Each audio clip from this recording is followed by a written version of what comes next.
fois que vous avez enlevé en fait votre allumage d'origine, il faudra commencer à mettre la platine. Donc la platine, c'est pas comme sur les vrais M6 ou sur un M6 normal, sur les Carter Masai, ça va être beaucoup plus compliqué. Ça veut dire que déjà, on va réutiliser les vis qui étaient au niveau de l'allumage d'origine, celle-là et celle-là. Donc on va visser la platine avec 2 vis et ça suffit largement, pas besoin de faire avec 3 vis. Sinon on peut repercer et retarauder, mais ça va être assez compliqué. Donc la première vis c'est assez simple à monter, il faudra juste limer un petit peu la tête de la vis pour vraiment qu'elle dépasse pas, parce qu'en fait le stator il va être dessus. Et donc pour la seconde vis ça va être beaucoup plus compliqué.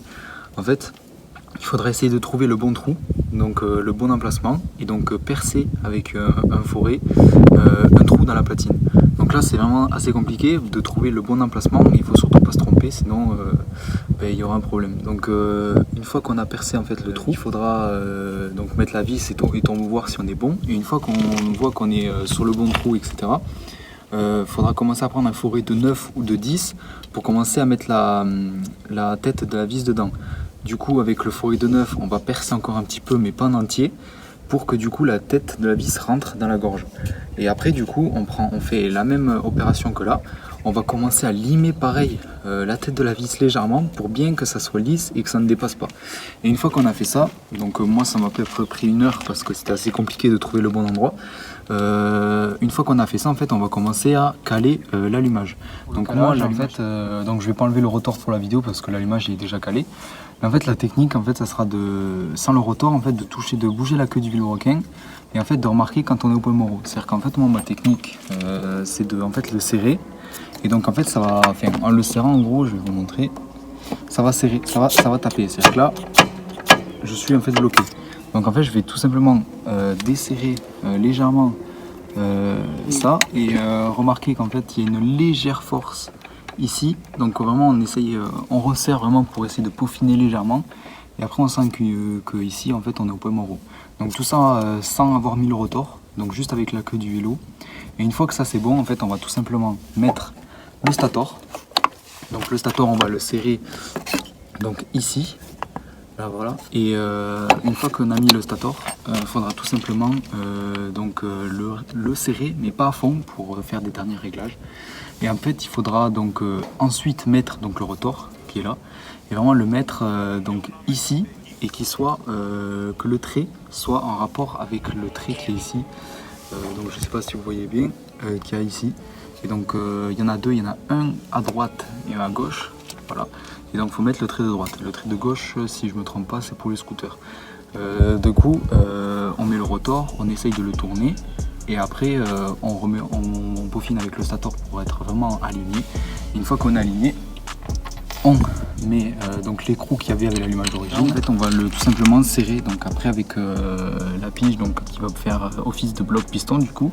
Et avec une clé de 15, on va serrer assez fort. Et donc après, ça ne bougera plus. Tout en ayant ça qui sera aligné avec ça. Et après, bien sûr, ça qui sera serré après, qui sera là. Et après, on sera serré assez fort. Voilà. L'allumage, il est calé. Donc il n'y a plus grand chose à faire. Il y aura juste à s'occuper donc des fils. Donc moi ce que j'ai fait c'est que j'ai branché juste les masses pour l'instant, j'ai pas encore fait les feux. Donc en fait là on peut voir ici, j'ai mis la bobine ici. Donc en fait ici c'est là où il y avait la bobine d'origine. Donc vraiment pour enlever les vis et pour y accéder c'était assez compliqué. J'ai dû enlever les carénages et j'ai dû légèrement lever mon réservoir pour passer une clé à pipe et desserrer. Donc une fois que vous avez enlevé la bobine d'origine, vous mettez la nouvelle bobine. Et du coup les masses, je sais pas si on va voir, mais en fait j'ai mis mes masses à la bobine. J'en ai mis une là et une de l'autre côté. Donc en soi vos 2 masses, donc une vert et blanche et une autre qui est de couleur noire si je me trompe pas. Donc je sais pas si on va la voir de couleur noire ici. Donc il faudra les mettre au niveau de la bobine.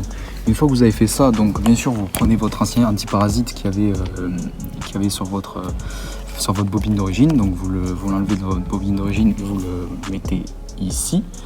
Donc celui-là, il faudra le mettre sur le cadre, en fait c'est pour le bridage. C'est pas obligé de le mettre, c'est juste pour brider votre moto, donc c'est bien pour les flics. Donc en gros vous aurez juste à le mettre donc, sur le cadre et votre moto en fait elle va automatiquement rouler à 40-45 km/h. Donc ça sera assez bien, c'est bien pour les flics en fait. Donc voilà. Donc moi je le branche pas parce que je m'en fous. Après donc il y a un fil blanc. Donc le fil blanc en fait c'est pour une pompe à eau électrique par exemple. C'est pour mettre une prise 12 volts, un truc dans le genre. Après vous avez un fil jaune. Donc le fil jaune ça c'est les feux. Donc je l'ai toujours pas branché encore, j'ai pas fait ce genre de branchement. Donc en fait le fil jaune il faudra le brancher au niveau du connecteur, là où il y avait les 4 fils de l'allumage d'origine. Je sais pas si vous le voyez, voilà ici. Donc là vous allez voir qu'il y a un fil blanc, il y a un fil tout blanc. Donc du coup ça c'est les feux. Donc en soi il faudra couper à une pince coupante, dénuder. Et du coup là on va faire pareil, couper, dénuder. Après il faudra torsader un petit bout d'étain et vous aurez donc les feux. Après il y a un fil noir et blanc. Donc ça sera le Neumann. Je sais pas si vous le voyez, il est là. Et donc celui-là il faudra le brancher aussi au Neumann de la moto. Donc soit vous mettez un coupe-circuit, moi je vais mettre un coupe-circuit. Et voilà, ça sera, faudra le brancher donc au nouveau coupe-circuit. Et après donc le CD d'origine qui était là, faudra l'enlever.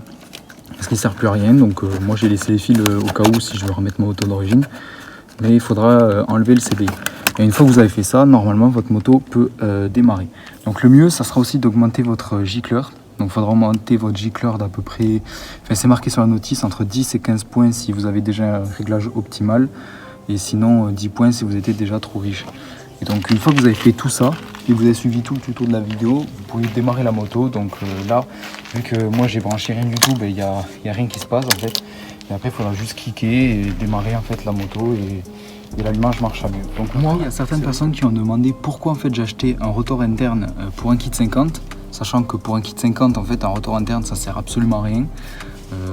Donc en fait tout simplement, je sais pas si ça vous arrive, mais moi ayant acheté donc il y a 2 ans un CDI No Limit, ma moto en fait elle buguait tout simplement. Donc je sais pas d'où ça venait, à ce qui paraît l'allumage d'origine est bridé. Donc j'ai pas trop compris en fait ça.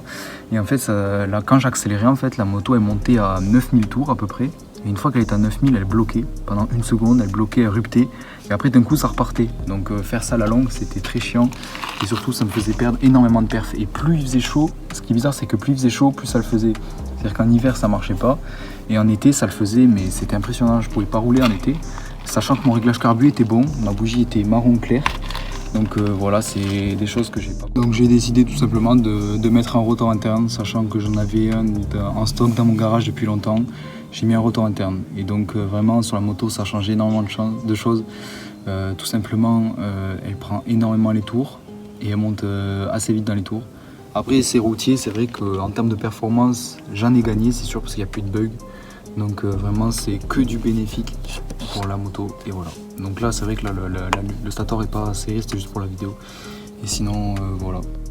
Donc voilà la moto avec l'allumage monté. Voilà. Et ça démarre au quart de tour, nickel. Il me manque juste à fixer cela. Et la moto marchera nickel. Cette vidéo vous aura plu, je vous invite à lâcher un pouce bleu pour voir si vous aimez ce genre de concept, ce genre de petits tutos.